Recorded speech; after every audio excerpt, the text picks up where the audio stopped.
पंचासीन हमारे राष्ट्रीय अध्यक्ष महोदय, वामसेफ के राष्ट्रीय अध्यक्ष लक्ष्मी अग्रवाल साहब, हमारे संघर्षों के बहुत ही वरिष्ठ साथी प्रोफेसर साहब, डीसी कश्यप साहब, डॉक्टर साहब और तमाम मंत्रासीन हमारे अतिथिगण और सामने बैठे सभी क्रांतिकारी बाबा साहब के अनुयायियों, माताओं, बहनों और प्यारे बच्चों, जैसा कि आज का कार्यक्रम यहाँ पर बहुत ही भव्य तरीके से चल रहा है, जिस तरीके की इस कार्यक्रम की भव्यता है, इस कार्यक्रम का स्वरूप है, ठीक उसी तरीके से आज के इस कार्यक्रम का उद्देश्य और विषय भी बहुत ही विशाल और गहरा है। भारतीय संविधान, जिसको कहने के बाद शायद दुनिया की कोई चीज ऐसी बचती नहीं है जो उससे महान हो, क्योंकि भारत का एक संविधान एक ऐसा संविधान है जिस संविधान को लेकर के पूरी दुनिया के अब तक 80 देशों ने अपना संविधान बनाया है। आप लोगों ने सुना होगा कि बाबा साहब अम्बेडकर को यूएनए के अंदर सिंबल ऑफ नॉलेज का खिताब मिला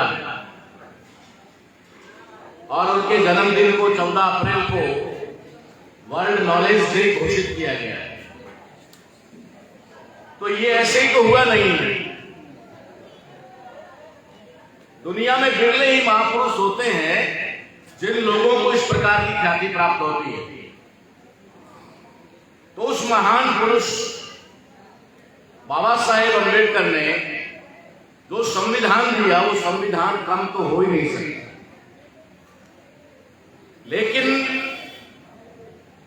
इस संविधान को लागू हुए आज 72 साल पूरे होने जा रहे हैं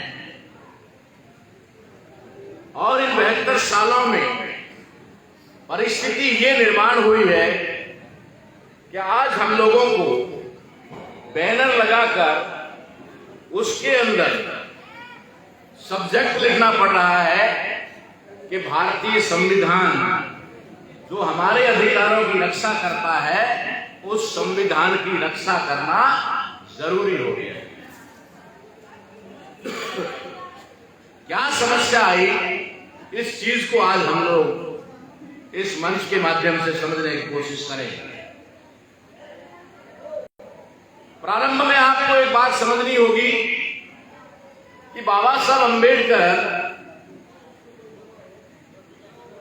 या फिर भारतीय संविधान की बात करें कि भारतीय संविधान ने हमें अधिकार दिए। हर वक्ता और अगर किसी को बोलने का मौका नहीं भी मिला, उनके भी मन और दिल में ये बात है कि आज मैं जहां बैठा हूं, जहां से बोल रहा हूं, या जिस तरीके का जीवन जी रहा हूं, जिस तरीके के अधिकार प्राप्त किए हुए हैं, ये सारी की सारी चीजें भारतीय संविधान की वजह से। वरना हमें तो हमारा दुखड़ा सुनाने की भी इजाजत नहीं है। बाबा साहब अम्बेडकर ने जब आर्टिकल 19 लिखा और उसमें कहा कि तुम्हें बोलने का अधिकार, अब तुम्हें बोलने का अधिकार है, आप इसी चीज से अंदाजा लगा दो कि जब बाबा साहब की कलम आर्टिकल 19 पे चल रही थी और बोलने का अधिकार दे रहे थे और वो लिख रहे थे कि अब तुम्हें बोलने का अधिकार है, इसका मतलब है, इस बात से स्पष्ट साबित होता है, उससे पहले हमें बोलने का अधिकार नहीं था। बोलने का अधिकार था जिस संविधान की वजह से हमें प्राप्त हुआ। तो ये सारे अधिकार हमें संविधान से प्राप्त हुए, ये आप सभी लोगों को लगभग अब समझ में आ ही जाना चाहिए। भारतीय संविधान भले किसी ने देखा भी ना हो, पढ़ना तो दूर है, किसी के घर में होना दूर है, अगर नहीं भी देखा है तो दर्शन मैं करवा देता हूं। ये भारतीय संविधान है जिसके अंदर आपको पढ़ने लिखने से लेकर के doctor, engineer, professor, IAS, IPS तक बनने का अधिकार है और इस देश का राष्ट्रपति बनने का भी अधिकार इसी संविधान की वजह से। मैं इसलिए दिखा रहा हूं कि मुझे पता है गांव देहात में बहुत कम लोगों ने इसको देखा होता है, बहुत कम लोगों ने देखा होता है। पढ़ने लिखने की बात तो बहुत दूर की बात है। तो ये संविधान जो हमें अधिकार देता है, ये संविधान हमें किसने दिया? ये संविधान हमें किसने दिया? वैसे तो इस संविधान को देने के लिए पूरी की पूरी संविधान समिति जो assembly of constitution constitution assembly, इसका पूरा रोल है, मान लेते हैं। लेकिन कहीं पर भी जाओ सबका रोल बराबर नहीं होता। ड्राफ्टिंग कमेटी जब बनाई गई तो ड्राफ्टिंग कमेटी के सारे लोगों ने ड्राफ्टिंग का काम किया, ऐसा तो नहीं है। एक आध तो मर गया था, एक दो बीमार थे, एक दो बिजी थे, एक आध फॉरेन जाके बैठ गया था, तो सारा भार तो बाबा साहब अम्बेडकर के ऊपर आके पड़ गया था। तो लिखने की सारी जिम्मेदारी, यानी ड्राफ्टिंग करने की सारी जिम्मेदारी बाबा साहब अम्बेडकर के ऊपर है। और इस महान दुनिया के महान संविधान को बनाने का पूरा जिम्मा बाबा साहब अम्बेडकर के ऊपर है। तो संविधान ने अधिकार दिया, और संविधान किसने दिया? अगर एक नाम में कहें तो बाबा साहब अम्बेडकर ने दिया। लेकिन एक बात आज तक लोगों के समझ में ये नहीं आई कि बाबा साहब अम्बेडकर हमें किसने दिया? बाबा साहब अम्बेडकर हमें किसने दिया? अगर किसी का जवाब होगा कि रमाबाई ने दिया, क्या सॉरी भीमाबाई ने दिया, किसी का जवाब हो सकता है कि रामजी सकपाल ने दिया, तो ऐसे तो पूरी दुनिया में सब बच्चे अपने माँ बाप से पैदा होते ही है, कोई बड़ी बात नहीं होती है, तो कुदरत का नियम है। अगर हमने ये समझ लिया कि बाबा साहब अम्बेडकर हमें किसने दिया, तो शायद हमारी बहुत सारी, नहीं मैं मानता हूं कि 99% समस्याओं का समाधान हो जाएगा अगर इतना समझ लिया। लेकिन यही बात लोगों को समझ में नहीं आई। नाम ले लिया, जय भीम कर दिया, जिंदाबाद कर दिया, बाबा साहब अमर रहे कर दिया, और हम संतुष्ट हो गए। हम इतना ही करके संतुष्ट हो गए, लेकिन हमारा दुश्मन कभी संतुष्ट नहीं होता। वो हमेशा हमारे हक अधिकारों को समाप्त करने और फिर से हमें उसी जगह पर, उसी लाइन पर लाने के लिए रात और दिन काम करता है। 24 घंटे अगर कोई काम करता है तो हमारा दुश्मन करता है। भारत में सिर्फ 2 ही संगठन हैं जो 24 घंटे काम करते हैं। बहुत सारे संगठन हैं जो 4 घंटे, 2 घंटे, कोई महीने में 1 घंटे, कोई 2 घंटे काम करता है। भारत में 2 ऐसे संगठन हैं जो 24 घंटे काम करते हैं। उनमें एक है हमारे दुश्मन का संगठन, जिसे RSS कहा जाता है, राष्ट्रीय स्वयंसेवक संघ के नाम से जाना जाता है, उसका असली नाम कुछ और ही। और दूसरा संगठन बामसे, जो 24 घंटे काम करता है। ऐसा कोई पल नहीं होता जिस समय बामसेव का कोई एक्टिविस्ट एक्टिव ना हो। देश में कहीं न कहीं इसकी गतिविधि चलती रहती है। तो हमारा दुश्मन जो काम कर रहा है वो हमें वापस उसी जगह पर ले जाने के लिए कर रहा है जो भारतीय संविधान से पहले थे। लेकिन हमारे लोग संतुष्ट हो जाते हैं कि हमने तो कार्यक्रम कर लिया, हमने तो इतना वो कर दिया, हमने तो नारा लगा दिया, हमने रैली निकाल दिया, हमने प्रदर्शन कर लिया, हमने धरना दे दिया, हमने संविधान की जय जयकार कर लिया। इसी से हम संतुष्ट हो जाते हैं। आज मैं सिर्फ आपको ये समझाने के लिए आया हूं ताकि हमारे बीच में जो हमारे दुश्मन के द्वारा एक बहुत बड़ी खाई जो निर्माण की है, उस खाई को पाटा जा सके, उसे खाई को खत्म किया। इसके लिए बताना चाहता हूं आपको कि बाबा साहब अम्बेडकर हमें किसने दी। संविधान के निर्माता बाबा साहब अम्बेडकर हैं, मगर बाबा साहब अम्बेडकर के निर्माता का अगर यहां बात आ गई तो सारी समस्या का समाधान।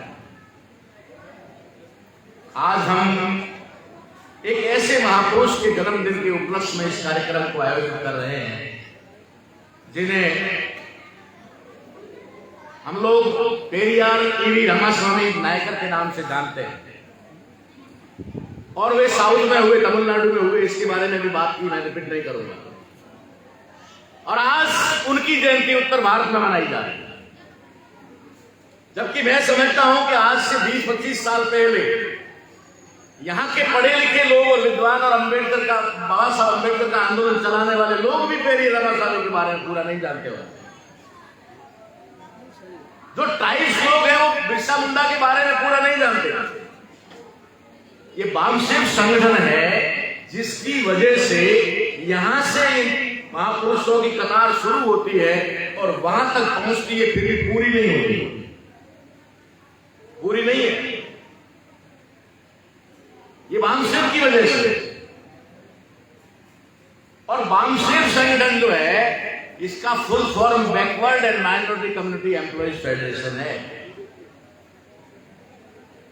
तो backward and minority community employees federation, इसका मतलब है कि ये पिछड़े वर्गों का और उसमें से धर्म परिवर्तित अल्पसंख्यकों का संगठन है, ऑर्गेनाइजेशन है। ये बात आपको समझना है। तो ये ओबीसी का संगठन है। पिछड़ा, जहां पिछड़ा शब्द आ गया, बैकवर्ड आ गया, वहां पर बैकवर्ड कौन है? एससी बैकवर्ड है, एसटी बैकवर्ड है और ओबीसी बैकवर्ड है। और ये तीनों को मिलाकर एक ही नाम दिया गया, पिछड़ा, यानी backward and minority community employees federation. तो यहां पर हम लोग जो मेहनत पिछले 40-45 साल से हमारे महापुरुषों ने जो इसको शुरू किया था बाबा साहब अम्बेडकर के बाद में, उसको 20-25 साल, 22-23 साल तो हमें भी हो गया इसको करने के लिए कर रहे हैं।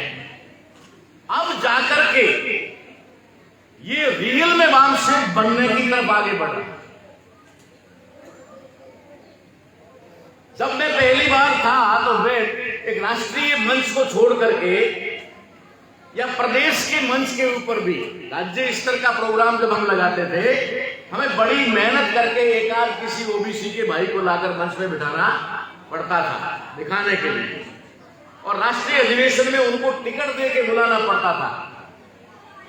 टिकट दे करके बुलाना पड़ता था कि हम आपके आने जाने का टिकट देंगे, आप आइए, ताकि हम लोगों को बता सकें कि ओबीसी के लोग भी वामसेव में है।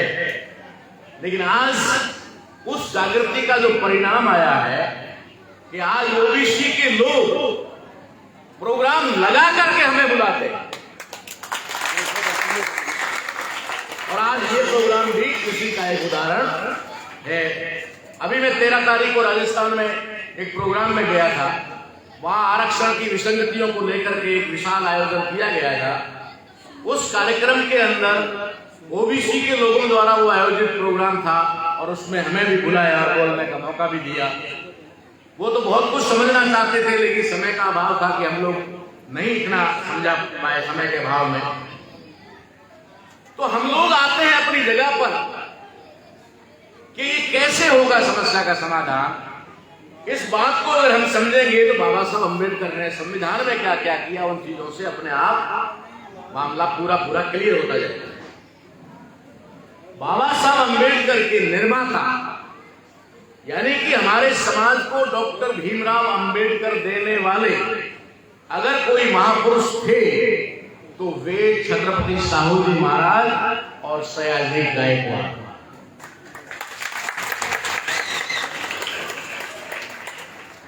छत्रपति साहू महाराज अगर ना होते तो बाबा साहब अम्बेडकर सयाजी गायकवाड़ तक नहीं पहुंच पाते, और सयाजी गायकवाड़ तक नहीं पहुंचते या सयाजी गायकवाड़ अगर उनको फॉरेन एजुकेशन के लिए वजीफा देकर के नहीं भेजते तो डॉक्टर अंबेडकर नहीं बनते। आपकी और हमारी तरह वो भी भीमराव बन के रह जाते। ये बात आपके सामने तकरीबन 100 सालों से छुपाई जा रही है, और आपको जो पढ़ने का अधिकार मिला उसके बाद तो कंटिन्यू छुपाई जा रही है, कहीं नहीं बताई जा रही। ये तो वामसेफ है जिसने इसको उजागर किया है या सामने लाया है। तो बाबा साहब अंबेडकर के निर्माता छत्रपति साहू महाराज और सयाजी गायकवाड़ कैसे है कि आधुनिक भारत के अंदर जब राष्ट्रपिता ज्योतिबा फूले शूद्रों अतिशूद्रों के लिए तत्कालीन नाम, जिसको आज की तारीख में SC ST OBC कहा जाता है, उस समय उसको शूद्र और अतिशूद्र कहा जाता था। शब्दों का निर्माण समय के अनुसार होता है। सारे शब्द पहले से नहीं होते हैं, सारे शब्द अभी के नहीं होते हैं। शूद्रों अतिशूद्रों के लिए राष्ट्रपिता ज्योतिबा फूले ने जो आंदोलन चलाया, जो शिक्षा का कार्यक्रम चलाया, उस कार्यक्रम को आगे बढ़ा रहे थे साहू। एक बार जब सयाजी गायकवाड़ और साहू महाराज बैठ करके मंत्रणा कर रहे थे, क्योंकि साहू महाराज जो है कोल्हापुर के रियासत के राजा, उनका ससुराल बड़ौदा में था। उनका ससुराल बड़ौदा में था, हालांकि सयाजी गायकवाड़ के घर में नहीं था। उनके कुछ जो अधिकारी होते थे उनके घर में था, लेकिन वो सयाजी महाराज साहू महाराज को अपना दामाद जैसा मानते और इतना इज्जत देते थे। तो वे बैठकर कई बार बातें करते थे, तो उनके जीवन की जो समस्याएं हैं, समस्याएं भी शेयर होती थी। मैं लंबी चौड़ी बात में न जाकर आपको सिर्फ 2 उदाहरण दोनों राजाओं के दे दूं तो आपको समझ में आ जाएगा कि साहू महाराज के जीवन में कई सैकड़ों घटनाएं आई। उनमें से एक घटना थोड़ी ये थी कि जब साहू महाराज तालाब में स्नान कर रहे थे, तो जब राजा स्नान करते, भोजन करते या कोई और भी कोई काम करते, उस समय वहां पर मंत्रोच्चारण होता था। उस मंत्रोच्चारण के अंदर जो पंडित खड़ा था तालाब के किनारे पे और मंत्रों का उच्चारण कर रहा था, वो पौराणिक मंत्रों का उच्चारण कर रहा था। और पौराणिक मंत्रों का उच्चारण कर रहा था, उसी समय कोई मंत्रों का जानकार व्यक्ति वहां पर पहुंच गया और उसने उनको टोका और कहा कि तू महाराज का अपमान कर रहा है।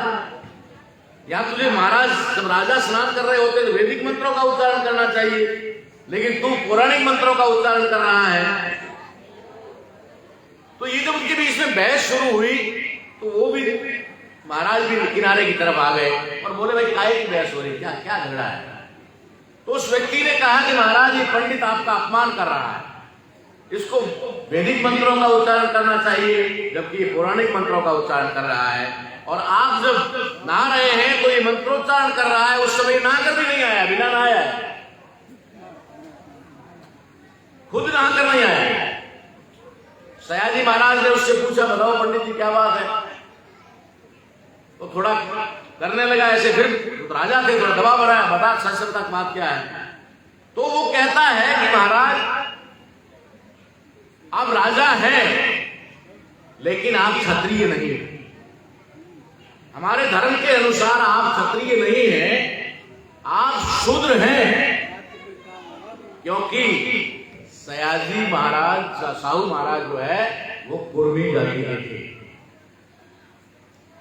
जो उधर महाराष्ट्र और उस साइड में उनको कुनभट भी कहते हैं, कुणबी भी कहते हैं, तंबोली भी कहते हैं, ऐसे जो किसानी के काम करने वाले, तो वो क्षत्रिय नहीं थे। उनको एहसास हुआ पहली बार और उनको लगा कि मेरा अपमान हुआ है, तो ये अपमान ने उनको एहसास करवाया और एहसास ने उनको जगाया। इसी प्रकार की घटना सयाजी गायकवाड़ के साथ होती है। जब उनके परिवार में कोई बुजुर्ग व्यक्ति की मृत्यु हो जाती है, परिवार लंबा चौड़ा है, वहां पर पंडितों को कर्मकांड के लिए बुलाया जाता है और वहां पर पंडित जो एक जैसे यहाँ पर स्कूल में है तो एक कमरा दे दिया उनके लिए, तो राजमहल में भी एक जगह दे दी उनको रहने के लिए। तो ब्राह्मणों का जो सिस्टम है उसके अनुसार उन्होंने मंत्रोच्चारण करके पवित्र किया, पानी छिड़क करके उसको पवित्र किया। पवित्र करने के बाद में उन्होंने अपना आसन लगाया, वहां रहे। रात हो गई, सुबह महाराज उठे और उन्होंने देखा कि भाई सभी लोगों का हालचाल लेते हैं तो शुरुआत पंडितों से ही करते हैं। वो पंडितों के उस स्थान की तरफ गए, जैसे ही वो आगे बढ़ रहे थे और वो पवित्र किए हुए क्षेत्र को नजदीक जाने लगे तो उन्होंने पंडितों ने कहा कि महाराज वहीं रुके। महाराज ने पैरों में देखा, आगे कुछ गड़बड़ तो है नहीं, कोई पानी कोई कीचड़ कोई या कांटा तो है नहीं। उन्होंने कहा भाई आपने यहाँ क्यों रोक दिया मुझे? बोला महाराज ऐसे ही कोई बात नहीं, ऐसे ही, आप इससे आगे बताइए प्लीज।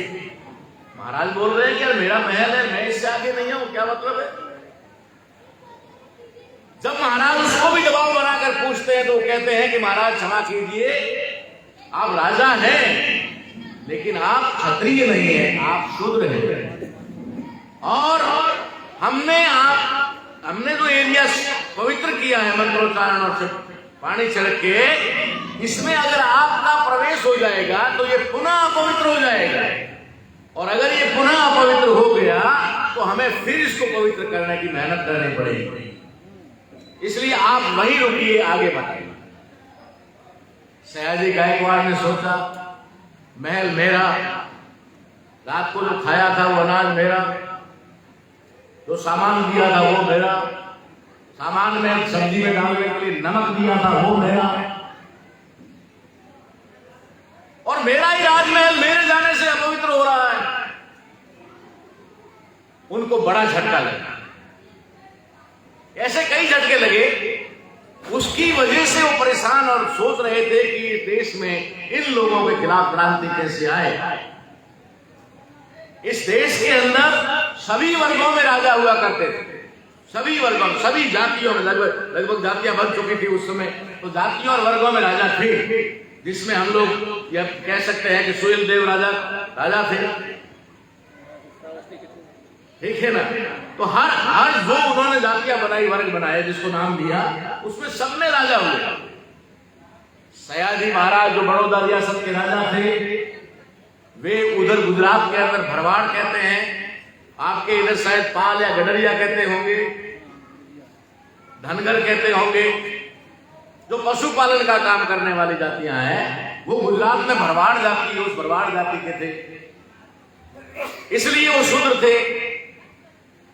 इन लोगों ने जब प्लान किया कि इस व्यवस्था को कैसे खत्म किया जाए, तब उन्होंने ऐसी एक प्रतिभा की तलाश शुरू की कि जो आगे चल करके इस काम को अंजाम दे सके। और इस काम के लिए उन्होंने जिस प्रतिभा को चुना उसका नाम था बालक भीमराव।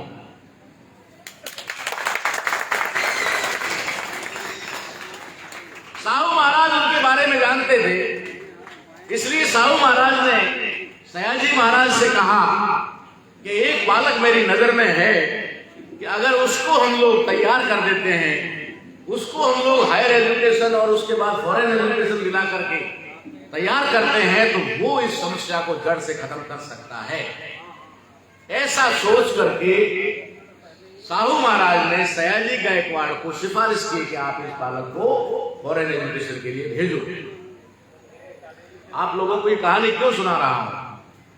क्योंकि आपको बताना चाहता हूं कि जिस बाबा साहब अम्बेडकर पर एससी एसटी के लोग, एसटी के लोग भी नहीं, सिर्फ एससी के लोग और एससी में भी कुछ एक दो जातियों के लोग ये अधिकार जमाए बैठे हैं कि बाबा साहब अम्बेडकर तो हमारे हैं। बाबा साहब अम्बेडकर को यहां तक इस मुकाम पर लाया किसने, ये जानना जरूरी है, इसलिए ये बात बता रहा हूं। बाबा साहब अम्बेडकर को फॉरेन एजुकेशन के लिए भेजा जाता है। बाबा साहब अम्बेडकर के सामने शर्त रखी जाती है। बाबा साहब अम्बेडकर के साथ में लगभग, मुझे कंफर्म नहीं हो, 30 लोग तो गए थे एजुकेशन के लिए, 30 स्टूडेंट थे। 30 स्टूडेंट बाबा साहब के साथ में सयाजी महाराज ने 30 बच्चों को, 30 छात्रों को छात्रवृत्ति यानी कि वजीफा दिया था उसमें एक बाबा साहब अम्बेडकर भी थे, भीमराव अम्बेडकर भी थे। लेकिन 29 स्टूडेंट्स के लिए कोई शर्त नहीं थी, वजीफा लो, जाओ और पढ़ो। लेकिन डॉक्टर अम्बेडकर, जो डॉक्टर अम्बेडकर बाद में बनते हैं, उस भीमराव अम्बेडकर के लिए एक शर्त थी। सयाजी महाराज शर्त रखते हैं, क्या शर्त रखते हैं कि तुम्हें अपनी पढ़ाई पूरी करके वापस बड़ौदा आना होगा और यहां मेरे यहां नौकरी करनी होगी, इस शर्त पर मैं तुम्हें भेजता हूं। अब वो तो स्टूडेंट थे, उनको तो इतना कोई वो नहीं था, ठीक है कोई बात नहीं, कहा मुझे दो, मैं वापस आकर नौकरी करूंगा। अब वो शर्त 29 स्टूडेंट के लिए नहीं थी और एक के लिए क्यों थी? क्योंकि सयाजी महाराज और साहू महाराज दोनों जानते थे कि वहां जाने के बाद में कोई ऐसा नहीं होता जिसकी आंखें ना चकरा जाए। जब फॉरेन में कोई जाएगा, वहां की व्यवस्था देखेगा, वहां का रहन सहन देखेगा, वहां के ऐशो आराम देखेगा, तो दिमाग तो अपने आप ही सेटल हो जाएगा। और दिमाग सेटल हो गया तो आदमी वही सेटल हो जाएगा। और अगर ये वापस नहीं आया तो जो हम सोच रहे हैं वो कैसे होगा, वो कैसे होगा? इसलिए उन्होंने शर्त रखी कि तुम्हें वापस आकर के यहां पर नौकरी करनी है। अब वहां पर बाबा साहब अम्बेडकर पढ़ने के लिए जाते हैं, एडमिशन होता है, सारा हर दिन गुजरता है और हर दिन में उनको 1 या 2 बार याद आता है कि मुझे मेरी पढ़ाई पूरी करके वापस बड़ौदा जाना है और वहां मुझे नौकरी करना है। इस विचार ने बाबा साहब अम्बेडकर को वहां सेटल नहीं होने दिया, वरना वो भी हो जाते, कोई बड़ी बात नहीं है, मानव मानव होता है, उसका निर्माण कैसे किया जाता है ये आगे बात। तो उन्होंने इस बात का पूरा ख्याल रखा कि मुझे वापस जाना है और उन्होंने अपनी एजुकेशन पूरी करने के बाद जो भी परिस्थितियां, लंबा चौड़ा मैटर है, मैं तो आपको संक्षिप्त में समझा रहा हूं कि जब वो वापस आए और कहा सयाजी महाराज को कि मैं आपके वादे के अनुसार वापस आ गया हूं और आपने कहा था कि मुझे मेरे यहां नौकरी करनी है, तो मुझे काम दो, क्या करना है? बाबा साहब अम्बेडकर को एक अच्छी पोस्ट दी गई और रख दिया गया। लेकिन सयाजी महाराज का उद्देश्य नहीं था कि इसको नौकरी करवाना, नौकरी करवाना उद्देश्य नहीं था। इसलिए उन्होंने क्या किया, जानबूझ करके उनका चपरासी यानी पियोन ब्राह्मण को लगाया। वो ब्राह्मण भी उसके साथ ऐसा ही, बाबा साहब के साथ ऐसा ही व्यवहार करता था। वो भी फाइलें चिमटे से पकड़ कर देता था, सुबह घर से नहा कर नहीं आता था। तो उसके जो साथी दूसरे पियोन होते थे वो पूछते थे, अरे पंडित जी आप सुबह नहा के क्यों नहीं आते? बोला यार सुबह नहा के आता हूं, फिर शाम को घर जाता हूं तो बीवी कहती है कि अछूत के ऑफिस में था, दोबारा नहा, 2 बार नहाना पड़ता है। इसलिए मैंने प्लान चेंज कर दिया कि सुबह नहाता ही नहीं और शाम को घर जाके नहा। जब तक बीवी के साथ रहूंगा तब तक नहाया हुआ रहूंगा, सुबह बिना नहाया आ जाता। ये व्यवहार हुआ या किया गया, ये बात समझने और सोचने वाली है। जब इस बात से और भी कई बातों से आहत आकर के बाबा साहब अम्बेडकर ने कंप्लेन की बड़ौदा महाराज से, तो बड़ौदा महाराज ने हाथ खड़े कर दिए कि मैं इस मामले में आपकी कोई मदद नहीं कर सकता। और वास्तव में नहीं कर सकते थे। अगर वो डॉक्टर अम्बेडकर, उस समय के डॉक्टर अम्बेडकर की अगर मान लीजिए मदद करने लायक होते तो सबसे पहले अपनी मदद करते ना, सबसे पहले अपनी मदद करते कि उनके ही महल में उनको नहीं आने दे रहे थे। जब वो मदद करने लायक नहीं थे तभी तो डॉक्टर अम्बेडकर को तैयार कर रहे थे और नौकरी करवाना उद्देश्य नहीं था। इसलिए 11 ही दिन में मामला रफा दफा। 11वें दिन बाबा साहब अम्बेडकर सयाजी महाराज ने कह दिया कि भाई मैं इसमें कुछ नहीं कर सकता, नौकरी आपको करनी है तो करो, ना करो आपकी मर्जी। बाबा साहब अम्बेडकर कहते हैं जहां मेरे स्वाभिमान को ठेस पहुंचती है मैं नौकरी नहीं कर सकता। सयाजी महाराज कहते हैं आपकी मर्जी। उनको मालूम था ना कि इसको नौकर बनाने के लिए थोड़े ना लाया वापस वहां से, इसको नौकर बनाने के लिए नहीं लाया। वो जानते थे कि सोना है, जब तक आग में नहीं झोंकेंगे कुंदन बन नहीं सकता। वो जानते थे सोना है, लेकिन कुंदन बनाना है तो आग में झोंकना पड़ेगा। वो जानते थे कि लोहा है, लेकिन ये भी जानते थे कि आग में डाले बिना ये फौलाद नहीं बन सकता। नौकरी करवानी थी तो अच्छी तनख्वाह देकर करवा देते, फॉरेन एजुकेशन लेकर के आया हुआ बंदा था, लेकिन उद्देश्य ये नहीं था। इसलिए जब बाबा साहब अम्बेडकर बड़ौदा में उस वृक्ष के नीचे खड़े होकर संकल्प लेते हैं, जिसे संकल्प भूमि कहा जाता है, पहले तो बहुत दुखी होते हैं, परेशान होते हैं, थोड़ा आंखों में पानी भी आ जाता है, रोने लगते हैं, लेकिन तुरंत ही अपने आप को संभालते हैं और कहते हैं क्या बस यही। और वहां संकल्प लेते हैं कि इस असमानता पर आधारित व्यवस्था को अगर जड़ मूल से खत्म नहीं किया तो मैं अपने आप को गोली मार दूंगा, और वहां से निकल जाते हैं। और निकल जाते हैं तो उसके बाद सयाजी महाराज उनके पीछे एक आदमी को लगाते हैं, एक एडवोकेट को लगाते हैं कि पता करो कि ये कहां जाता है, क्या करता है। छोड़ना नहीं है, छोड़ने सारा गड़बड़ हो जाएगा। अब वो डेली जाकर के उनके पास में बैठता है, बाबा साहब अम्बेडकर के पास, और बात करता है, कहता है क्या इरादा है आगे करने का, ऐसा वैसा घुमा घुमा के। तो बाबा साहब अम्बेडकर कहते हैं कि मैं अपनी पढ़ाई बीच में छोड़ के आया हूं, पहले तो मुझे अपनी पढ़ाई पूरी करनी है, क्योंकि बड़ौदा रियासत के अंदर से जो स्कॉलरशिप उनको दी जा रही थी उसको बीच में बंद कर दिया गया था, और बंद किया था या करवाया गया था क्योंकि उनको वापस लाना भी था। अब उनके बाद में बाबा साहब अम्बेडकर जब इच्छा जताते हैं, वो इंफॉर्मेशन सयाजी महाराज के पास जाती है, टाइम टू टाइम जाती है कि इस डॉक्टर अम्बेडकर तो कह रहे हैं मुझे और पढ़ना है, मेरी अभी पढ़ाई पूरी नहीं हुई और उसके लिए पैसा नहीं है। तो सयाजी महाराज कहते हैं चलो पैसे का बंदोबस्त कर देते हैं, भेजो इसको पढ़ने के लिए। बाबा साहब अम्बेडकर को वो उनका साथी वो कहता है कि अगर सयाजी महाराज ने आपकी पहले मदद की है तो अब भी कर सकते हैं, उनसे मांग लो। अब बाबा साहब अम्बेडकर भी कम स्वाभिमानी नहीं थे, थोड़ा झटका तो उनको लगा ही था, वहां से 11 दिन की नौकरी करके निकले थे, फिर उसी आदमी के सामने जाकर के फिर गिड़गिड़ाना वो उचित नहीं समझते थे। उन्होंने कहा कि मैं सयाजी महाराज से तो दोबारा आर्थिक सहयोग के लिए नहीं कहूंगा, कह ही नहीं सकता। ऐसी परिस्थिति में फिर वो रिपोर्ट वहां जाती है, कहता वो तो मानने वाला नहीं है, और सयाजी महाराज कहते हैं इसको भेजना है। अब मशक्कत चलते चलते चलते सयाजी महाराज उस एडवोकेट को एक सलाह मशवरा देते हैं और कहते हैं कि तुम डॉक्टर अम्बेडकर को ये पूछो कि तुम अगर मान लो वजीफा स्कॉलरशिप नहीं लेना चाहते तो क्या एजुकेशन लोन ले सकते हो, मतलब लोन तो ले सकते हो, उधार तो ले सकते हो किसी से। बाबा साहब अम्बेडकर को वकील ने पूछा कि आप क्या उधार ले सकते हैं। डॉक्टर अम्बेडकर कहते मुझे कौन उधार देगा, मुझे उधार देने वाला भी कौन है, और अगर कोई है होता है तो उधार में ले लूंगा ताकि उसको लौटा सकूं, उसको लौटा दूंगा, लेकिन अब मैं किसी का एहसान नहीं लेना चाहता।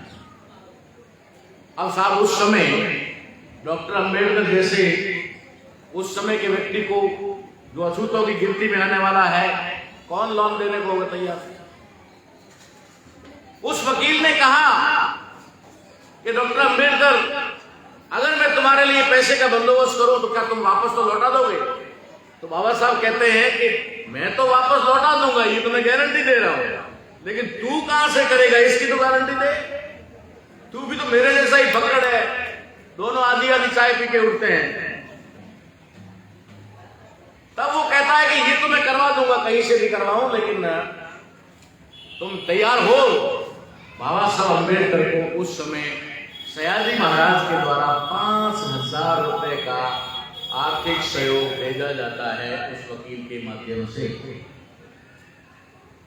5,000 रुपए किस समय, जिस समय भारत के 1 रुपये का अमेरिका के $13 के बराबर कीमत था। भारत का 1 रुपया और अमेरिका का $13 बराबर होता था। उस समय 5,000 रुपए उनको जब आर्थिक सहयोग दिया गया, बाबा साहब अम्बेडकर रेडी हो गए जाने के लिए, अपना सामान वामान समेट लिया। अब जहाज की तरफ चढ़ने लगे तो जहाज की 3 सीढ़ी पर चढ़े चढ़ने के बाद में पीछे मुड़े और पीछे मुड़ करके उन्होंने वो वकील साहब से पूछा कि अरे वकील साहब आप तो बता दो कि मैं वापस आऊं तब आप रहो ना रहो या मिलो ना मिलो, ये पैसा देना किसको है? मैं वापस आके ये पैसा किसको दूं, ये तो बताओ, किससे लाया है? उस समय वो एडवोकेट कहते हैं कि डॉक्टर अंबेडकर, एक शर्त पे नाम बताता हूं कि तुम्हारे कदम जहाज से नीचे नहीं ऊपर चढ़ने चाहिए। तुम जहां खड़े हो इससे नीचे नहीं आओ, ऊपर चढ़ो तो नाम बताता हूं, और इसके लिए मुझे पूरा विश्वास दिलाओ। तब बाबा साहब ने कहा कि मैं पूरा यकीन के साथ कहता हूं कि मैं नीचे नहीं उतरूंगा, लेकिन मुझे नाम बता दो कि पैसा मुझे वापस देना कैसे। तब वो एडवोकेट कहता है कि 5,000 रुपए आपको सयाजी गायकवाड़ साहब ने भेजे, सयाजी महाराज ने भेजे। बाबा साहब अंबेडकर उसी जगह थम से खड़े रह जाते हैं, ना तो कदम नीचे की तरफ जा रहा है ना ऊपर की तरफ जा रहा है। कुछ क्षण के लिए एकदम से जैसे बिल्कुल ही काटो तो खून नहीं, ऐसी बात हो जाती है उनको लगता है, लेकिन तुरंत ही जब वो अपने आप को संभालते हैं, होश संभालते हैं, तो पाते हैं कि उनकी आंखों से पानी बह रहा है। उनकी आंखों में पानी आ गया कि मेरे जैसे व्यक्ति को पहले वजीफा देने के बाद फिर से मुझे दोबारा से 5,000 रुपए की। अब बहुत सारे लोग पढ़ते हैं, हमारे पढ़ते हैं, लेकिन पढ़ने में थोड़ा फर्क रहता है। पढ़ने का भी नजरिया होता है, पढ़ाई भी एक चीज होती है। जैसे अखबार पढ़ते हैं ना हमारे लोग, तो अखबार पढ़ के फेंक देते हैं, पढ़ लिया। अखबार में क्या होती है? खबर, और खबर के पीछे क्या होती है? खबर, वो नहीं लेते। खबर के पीछे क्या होती है? वो खबर नहीं लेते, पढ़ लिया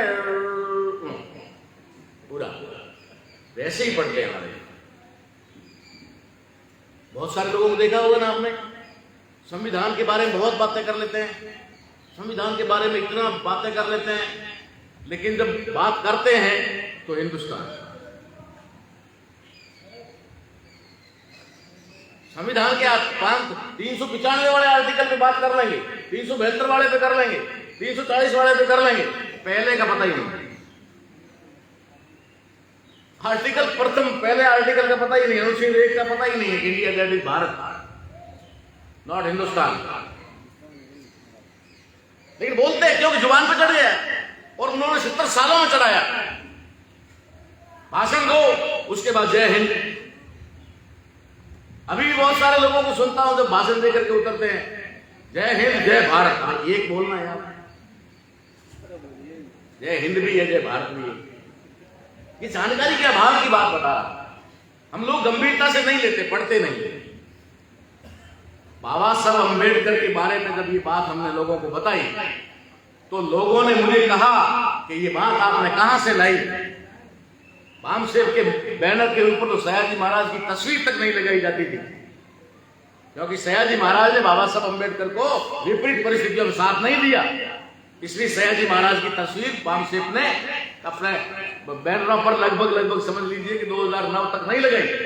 2010 में पहली लगाने वाले हम लोग, पहली बार लगाने वाले थे हम।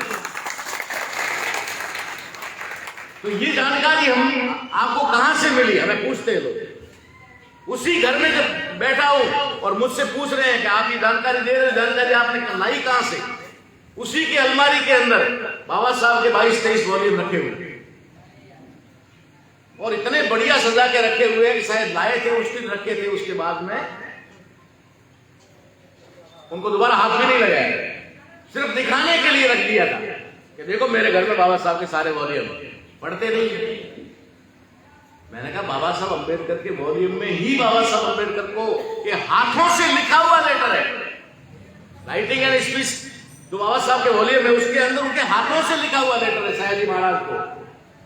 जब बाबा साहब अंबेडकर वहां से एजुकेशन पूरी करके वापस आ गए, आने के बाद में परिस्थितियों के अनुसार और वादे के अनुसार जब पैसा वापस नहीं लौटा पाए, तो बाबा साहब अंबेडकर ने उनको एक खत लिखा, उसमें लिखा कि मैं समय के अनुसार आपका पैसा लौटा नहीं सका, देरी हुई, उसके लिए क्षमा चाहता हूं, लेकिन बहुत जल्द शुद्ध समेत यानी ब्याज समेत आपका पैसा लौटा दूंगा। ये बाबा साहब अंबेडकर ने खूब लिखा, और वो राइटिंग में उनके वॉल्यूम में है। पढ़ते नहीं हमारे लोग, तो हमें रख लेते लाके। तो ये जो बात हुई वहां पर बाबा साहब अम्बेडकर को वहां पहुंचाने में, इसका सबसे बड़ा उदाहरण एक दूंगा आपको कि जब राउंड टेबल कॉन्फ्रेंस हुई और राउंड टेबल कॉन्फ्रेंस में जो बाबा साहब अम्बेडकर ने अपनी जीत हासिल कर ली, यानी कि जिसको कम्युनल अवार्ड कहते हैं, 4 अधिकार प्राप्त कर लिए। वो 4 अधिकार या कम्युनल अवार्ड नाम नहीं था, वो भारत के मूल निवासी बहुजन समाज की वास्तविक आजादी थी, वास्तविक आजादी। अगर पुनः पैक्ट ना होता, अगर इस प्रकार का कोई भी मामला ना बनता, अगर ये भूख हड़ताल पे गांधी जी नहीं बैठते, तो शायद आज हमें यहां पर बैठकर ये मंच लगा करके ये धार्मिक सब भाषण देने की जरूरत नहीं पड़ती, देश की समस्याओं का समाधान हो गया। जब बाबा साहब अम्बेडकर ने राउंड टेबल कॉन्फ्रेंस में अपने प्रस्ताव रखे थे, उसकी खबर जैसे ही सयाजी महाराज को मिलती है, सयाजी महाराज का लंदन में हाउस था, बड़ौदा हाउस, वहां पर वो रहते थे और वो उस राउंड टेबल कॉन्फ्रेंस में भी थे। राउंड टेबल कॉन्फ्रेंस में जब ये बात सुनी, उसके बाद में सयाजी महाराज ने डॉक्टर अम्बेडकर को कहा कि तुम्हारे साथ कितने साथी आए हुए हैं? तो बाबा साहब ने कहा भाई जो भी रहे होंगे उस समय के, तो आपको और आपके साथियों को आज शाम का भोज मेरे यहाँ, मैं भोज पर आमंत्रित करता हूं, डिनर पर आमंत्रित करता हूं। तो डॉक्टर अम्बेडकर बाबा साहब कहते हैं ठीक है, आप कहते हैं तो आएंगे। अब सयाजी महाराज अपने महल में जाकर के, यानी अपने बड़ौदा हाउस लंदन में जाकर के, अपने नौकर चाकर को सबको इकट्ठा करके मीटिंग लेते हैं और कहते हैं कि आज कोई गेस्ट आ रहे हैं, गेस्ट आ रहे हैं, इसलिए सारी व्यवस्था करो, 50 लोगों का खाना बनाओ, 40 का बनाओ, ऑर्डर दिया। उसके बाद में वो खुद ये गमला सही करो, ये बदलो, या टूटा हुआ है, ये पर्दा ठीक नहीं है, इसको चेंज करो, ये थोड़ा वो कर दो, इस सामान को वहां रखो। इस प्रकार से सयाजी महाराज खुद उस समय खड़े रहकर काम करवा रहे होते हैं। तो उनकी महारानी पूछती कि महाराज भोज तो यहाँ आपके रोज होते रहते हैं, ऐसा कोई दिन नहीं जिस दिन ना हो, और आप कह देते हैं 100 लोगों का बना देना, 50 का बना देना, 40 का बना देना, लेकिन आज ऐसा क्या है, कौन वीवीआईपी आ रहा है जिसके लिए आप खुद पैरों पे खड़े हो? आप खुद पैरों पे खड़े हो, ऐसा कौन वीवीआईपी आ रहा है? तो महाराज मुस्कुरा कर कहते हैं महारानी को कि महारानी जी ये तो थोड़ा सस्पेंस का मामला है, ये तो मैं आपको अभी नहीं बता सकता, अभी मैं आपको नहीं बता सकता। उसके बाद में जब समय होता है तो बाबा साहब अम्बेडकर अपने टीम के साथ में वहां जाते हैं, तो उनके तो बंगले भी बड़े बड़े होते हैं, आधा किलोमीटर दूर तो मेन गेट होता है, महल अंदर होता है, वहां से उधर अंदर जाना पड़ता है। तो गेट से संदेश आया कि कोई आपसे मिलने आएगा। तो महाराज पैदल ही रवाना हो गए 500 मीटर गेट तक, वो रवाना हो गए। तो उनकी महारानी भी उत्सुकता में उनके साथ, ऐसा कौन वीआईपी जिसको महाराज खुद पैदल चलकर गेट तक लेने जा रहे हैं, कह देते हैं ले आओ अंदर, ठीक है, लेकिन खुद जा रहे हैं, महारानी भी साथ साथ में जा रही उत्सुकता से देखने के लिए कौन है।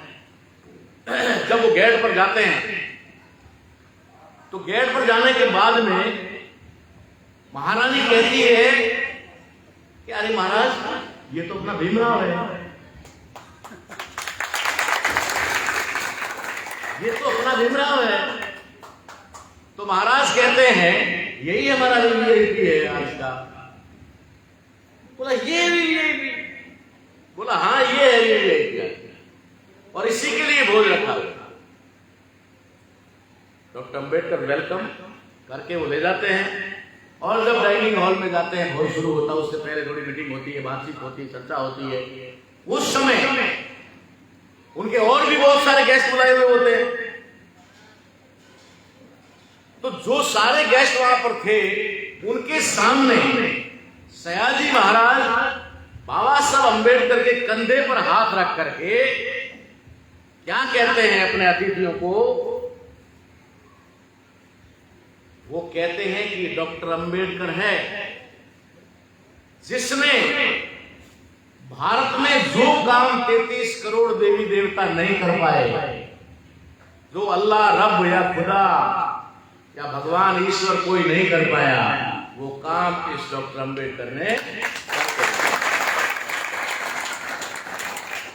वो काम इन्होंने करके दिखा दिया। और उस समय डॉक्टर अंबेडकर की तरफ देख करके सयाजी महाराज कहते हैं कंधे पे हाथ रख के कि हमने जो इन्वेस्टमेंट किया था उसका रिटर्न हमें मिल गया। वर्ड है, ये शब्द है, ये शब्द है उनके। वो क्या कहते हैं, हमने जो इन्वेस्टमेंट किया था उसका रिटर्न, जो पैसा हमने लगाया था, जो मेहनत की थी, जो डॉक्टर अंबेडकर को इस काम के लिए तैयार किया था, आज राउंड टेबल कॉन्फ्रेंस में उन्होंने ये साबित कर दिया। वो सारे हक और अधिकार ले लिए, भारत की उस व्यवस्था को धराशायी कर दिया। ये है उनके निर्माता। और इस काम के लिए जितना काम सयाजी महाराज ने किया, साहू जी महाराज ने, उतना और किसी ने नहीं किया। वहां तक ले जाना, मीटिंगों में, लोगों में उनके लिए मीटिंग्स बनाना, उनके घर में जाना, उनको अपने घर में बुलाना, एक समान व्यवहार करना और समाज के लोगों को संदेश देना कि अब सिर्फ और सिर्फ यही तुम्हारा नेता है, सिर्फ और सिर्फ यही तुम्हारा नेता है। ऐसे सयाजी महाराज, जिनका भी मैं आपको यहां सबूत देना चाहूंगा ताकि आपको यकीन हो जाए कि मेरी बातें हवा हवाई नहीं, हम कोई बात बिना तथ्य को नहीं करते हैं, बिना खोजबीन के नहीं करते। सयाजी महाराज का उनके जीवन में, उनके निर्माण में क्या योगदान है, ये बाबा साहब अंबेडकर खुद साबित करते हैं। आप लोगों को पता होगा, साहू महाराज ने 26 जुलाई 1902 को अपने राज्य क्षेत्र में 50% आरक्षण गैर ब्राह्मणों के लिए लगाया। ये काफी लोगों को पता है ना, बहुत सारे लोगों को पता है कि 26 जुलाई को उन्होंने उनकी भाषा में उस समय कहते थे ब्राह्मणोत्तर, यानी ब्राह्मणों से बाहर 100% ब्राह्मण होते थे, उसकी जगह उन्होंने 50% शूद्रों और अति शूद्रों के लिए पद आरक्षित कर दिए। पटवारी से लेकर के प्रशासनिक अधिकारी तक 50% रिजर्वेशन दिया। 26 जुलाई 1902। क्या है 26 जुलाई? 26 जुलाई छत्रपति साहू जी महाराज का जन्मदिन, जिसे बदमाशों ने शायद 2006 में एक झूठा इतिहास किसी साहित्यकार से लिखवा करके उसे 26 जून कर दिया ताकि डॉक्टर अंबेडकर का इनका तालमेल जो आपस में ना बैठे। ये दुश्मन रात दिन काम कर रहा है। उदाहरण दे दिया पहले शुरू, रात दिन काम कर रहा। मैं कंफ्यूजन था मानसिक में, जब से आया था तब से मैं 26 जुलाई पढ़ रहा हूं और अभी मैं 7-8 साल से देख रहा हूं साहू महाराज की धर्म जयंती का मामला 26 जून, सारी बधाई 26 जून।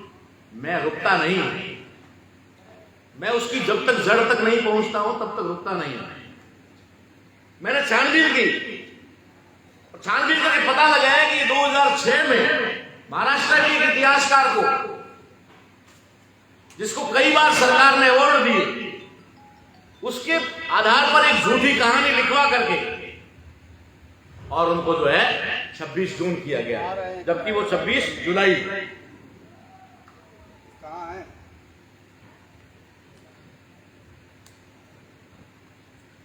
अब जो बात बता रहा हूं आपको कि 26 तारीख बाबा साहब अंबेडकर का, सॉरी साहू महाराज की जन्मतिथि है। बाबा साहब अंबेडकर संभवतया मतलब लगभग हर वो महान काम करते हैं उसके लिए 26 तारीख चुनते हैं। जहां तक संभव था, बड़ा काम, संविधान लिख करके तैयार हुआ, संविधान सभा में पेश करना था। बाबा साहब अंबेडकर ने कहा 26 नवंबर को पेश हो। 26 नवंबर को ही पेश हो गया। संविधान सभा में बात चली कि चलो ठीक है 26 नवंबर को इसको एक्सेप्ट कर लिया, अब बताओ लागू कब से होगा? बोला 26 जनवरी से।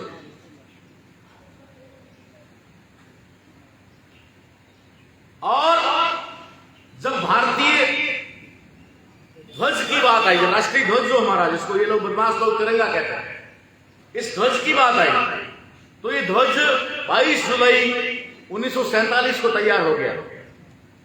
22 जुलाई 1947 को तैयार हुआ, संविधान सभा में उसे मान्यता मिली। लेकिन उस समय क्या था, उस समय ये 3 पट्टी 3 कलर की और बीच में चरखा था, बीच में चरखा था। बाबा साहब अंबेडकर को चरखा बड़ा अखरा, वो उसको रखना नहीं चाहते, क्योंकि उनकी सोच थी वो बहुत हाई लेवल की सोच। उन्होंने कहा हमारा नेशनल फ्लैग जो है, ये जैसे देश को मैं धर्मनिरपेक्ष बना रहा हूं, संविधान को धर्मनिरपेक्ष बना दिया, ठीक उसी तरीके से हमारा नेशनल फ्लैग भी धर्मनिरपेक्ष होना चाहिए, अर्थात इसमें सभी धर्मों का समावेश होना चाहिए, सभी धर्मों को स्थान मिलना चाहिए।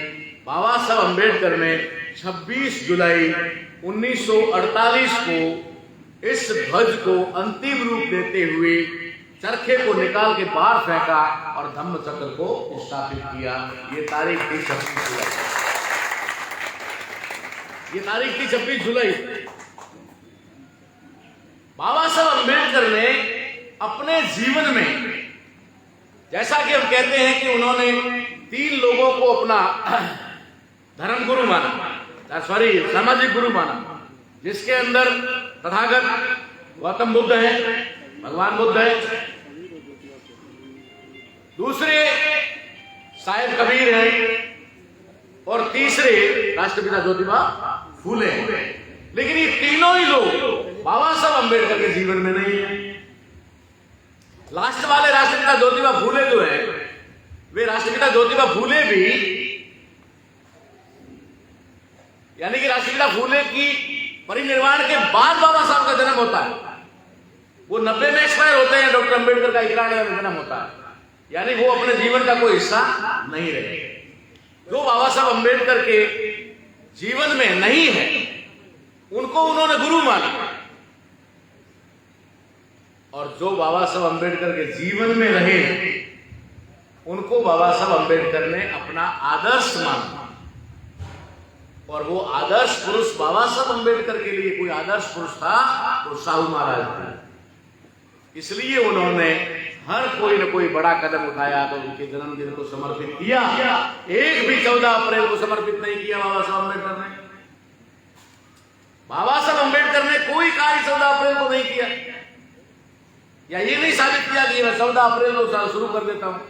उन्होंने साहू महाराज के जन्मदिन 26 तारीख को ध्यान में रखकर किया।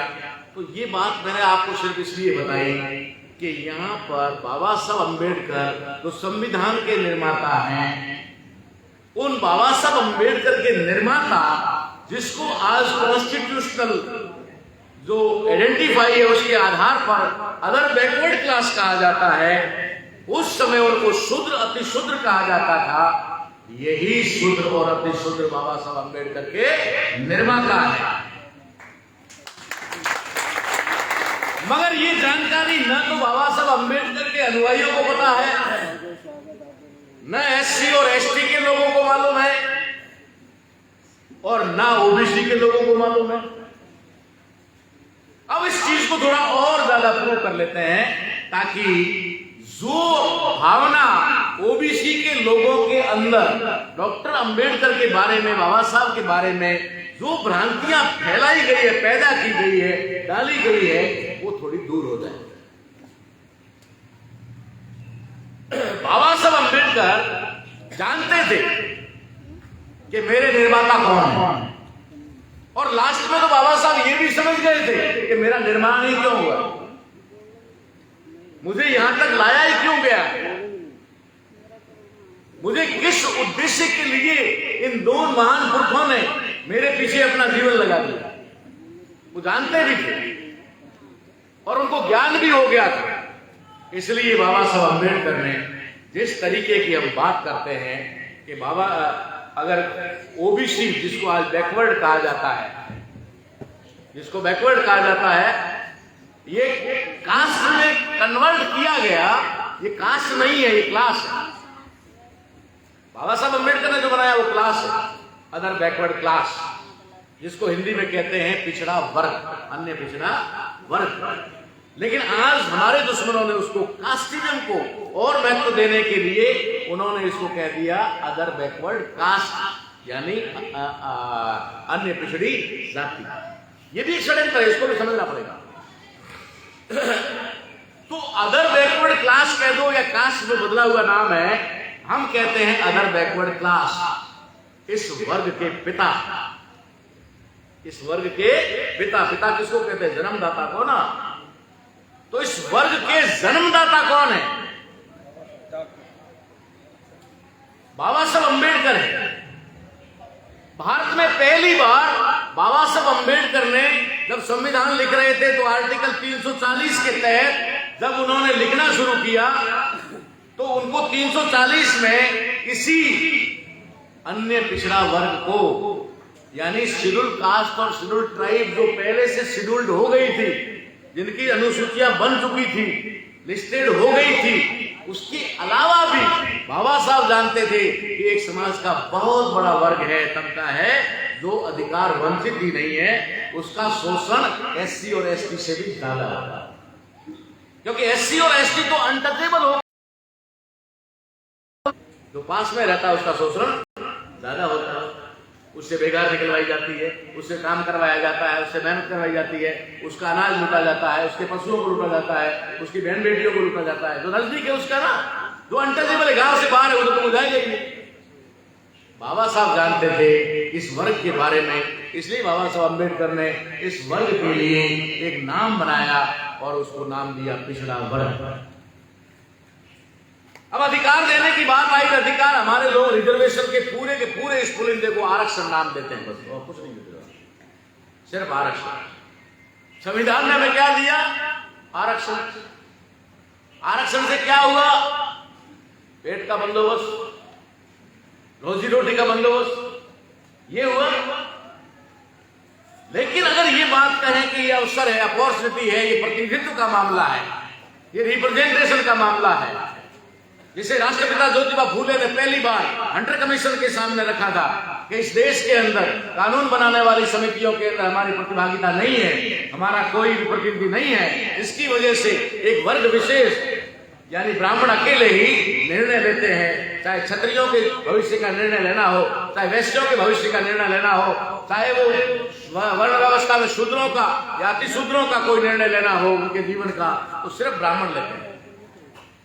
ज्योतिबा फूले ने हंटर कमीशन के सामने ये डिमांड रखी कि हमें प्रतिनिधित्व मिलना चाहिए। उसी मामले को आगे चल करके साहू जी महाराज के माध्यम से बाबा साहब अम्बेडकर और दूसरे दो भास्कर राव जाधव, उनके दोनों के माध्यम से साहू महाराज ने साउथ ब्रो कमीशन के सामने रखवाया। और यही मामला जब बाबा साहब अम्बेडकर के हाथ में कलम आई, कलम जब हाथ में आई तो बाबा साहब अम्बेडकर ने सबसे पहले प्रतिनिधित्व का मामला बाबा साहब अम्बेडकर ने सबसे पहले ओबीसी को दिया या देना चाहते थे। और बाबा साहब अम्बेडकर अगर इस शब्द के निर्माता हैं, यानी ओबीसी वर्ग के पितामह हैं, यानी पिछड़े वर्ग के निर्माता हैं, तो वो जब आर्टिकल 340 लिख रहे होते हैं, जिसकी जानकारी नेहरू जी को होती है, और नेहरू जी सोचते हैं कि अगर ये इसमें डॉक्टर अंबेडकर सफल हो गए तो हमारी नींव खिसक जाएगी, हमारा धरातल खिसक जाएगा, क्योंकि एससी एसटी तो निकल ही गया हमारे हाथ से। और ओबीसी जिसके आधार पर हम आजाद भारत के अंदर वोटिंग या लोकतंत्र में राज कर सकते हैं, वो अगर खिसक गया हमारे हाथ से तो मामला हमारे हाथ में कुछ नहीं रहेगा। इसलिए उन्होंने तुरंत सरदार वल्लभ भाई पटेल को बुलाया, सरदार वल्लभ भाई पटेल को बुला करके बढ़िया तरीके से उसको पढ़ाया, समझाया और कहा, डॉक्टर अंबेडकर तुम्हें अछूतों में शामिल कर रहे हैं, डॉक्टर अंबेडकर तुम लोगों को भी अछूतों वाली लिस्ट में डाल रहे हैं। सरदार पटेल तो वैसे पटेल तो थे ही थे तो कुर्मी, लेकिन जो चौधरी, पटेल, पाटीदार ये शब्द होते हैं ना, ये गांव के गमेती ऐसे शब्द होते हैं, तो उसके अंदर वो पटेल थे और पटेल थे। पटेल के बाद में फिर तो गांधी जी ने उनको सरदार कह दिया, तो थोड़ा और ज्यादा ऊंचे हो गए। नेहरू जी ने कहा कि ये तुम्हें अछूतों में शामिल कर रहा है डॉक्टर अम्बेडकर, तुरंत जाओ उसको रोको। अब सरदार पटेल जाते हैं बाबा साहब अम्बेडकर के पास और बाबा साहब अम्बेडकर से जाकर सवाल करते हैं, doctor Ambedkar, who is the backward? क्या सवाल करते हैं? Who is the backward? Baba Saheb तुरंत समझ जाते हैं कि ये सवाल इसकी खोपड़िया का नहीं है। ये जो पूछ रहा है या बोल रहा है, ये सवाल इसकी खोपड़ी का नहीं है, इसके दिमाग का नहीं है। और जब सवाल ही इसके दिमाग का नहीं है, तो अगर मैं उत्तर दूंगा तो ये समझेगा कैसे? सवाल किसी दूसरे के दिमाग का है और मैं इसको समझाना चाहूंगा, इसके समझ में नहीं आएगा। समझ में नहीं आएगा तो मामला उलझेगा। मामला उलझेगा तो जो मैं ओबीसी को यानी वंचित वर्ग एससी और एसटी के अलावा जो वंचित वर्ग है उसको जो देना चाहता हूं वो नहीं दे पाऊंगा। बाबा साहब ऐसे तो विद्वान नहीं होते, ऐसे ही तो सिंबल ऑफ नॉलेज थोड़े हो गए।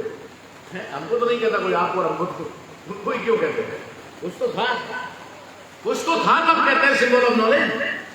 वो तुरंत इस बात को भाग गए कि मामला यहां गड़बड़ होने वाला है, इसलिए तुरंत उन्होंने क्या कहा, सरदार कोई बात नहीं, मैं 300 आर्टिकल 340 में यही लिख देता हूं जो आपने बोला है, हु इज द बैकवर्ड।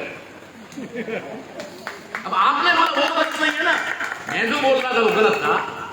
अब आपने बोला है हु इज द बैकवर्ड, चलो ये लिख दिया हु इज द बैकवर्ड। इसके लिए राष्ट्रपति आयोग बिठाएगा, पता करेगा और एससी और एसटी के अलावा और कौन कौन सी जातियां हैं जो आर्थिक रूप से, सामाजिक रूप से, राजनीतिक रूप से पिछड़ी हुई हैं, शैक्षणिक रूप से, उनको भी इस तंज पर जो है अवसर मिलना चाहिए। हो गया मामला। बाबा साहब अम्बेडकर ने 340 आर्टिकल लिख दिया। 341 और 42 में एससी एसटी का सभी लोग जानते हैं।